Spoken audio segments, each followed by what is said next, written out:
ఈరోజు వచ్చి ఒక మంచి హెల్తీ సలాడ్ ఎలా చేసుకోవాలో చూద్దామండి. ప్రిపేర్ చేసుకోవడం కూడా చాలా ఈజీ అండి. ఇప్పుడు ఒక గిన్నె తీసుకుందాము. ఈ గిన్నెలో అయితే మొలకెత్తిన పెసర్లు అయితే వేసుకుందాము. ఇందులోనే మనము ఎంత అయితే తింటామో అంత కొద్దిగా టమోటో, కొంచెం ఆనియన్, కొంచెం ఎక్కువగా కీరకాయ వేసుకున్నాం కదా. ఇప్పుడు కొద్దిగా లైట్గా సాల్ట్ వేసుకోండి. సాల్ట్ వేసుకుంటానే జస్ట్ కొంచెం చిల్లీ పౌడర్ వేసుకుంటానే చాట్ మసాలా కొద్దిగా వేసుకోండి.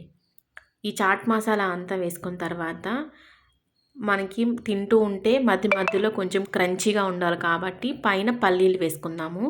ఇవన్నిటిని బాగా మిక్స్ చేసుకోవాలండి.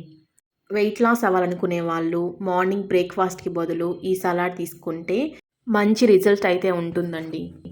ఒకసారి మీరు కూడా తప్పకుండా ట్రై చేయండి. ఈ సలాడ్ తినడం వల్ల బాడీకి బ్యాలెన్సింగ్గా అనిపిస్తుందండి. అలానే మన కడుపు కూడా నిండుతుంది. అలానే ఈ సలాడ్ డైలీ తీసుకోవడం వల్ల మన బాడీలో చేంజెస్ అనేది మీరే గమనిస్తారు. డైట్లో ఉన్నవారు ఒకసారి ఈ సలాడ్ని ట్రై చేయండి. ఫస్ట్ టైం మీరు నా ఛానల్ చూస్తున్నట్లయితే లైక్ చేయండి, షేర్ చేయండి, సబ్స్క్రైబ్ చేసుకోవడం మాత్రం మర్చిపోకండి. Thanks for watching.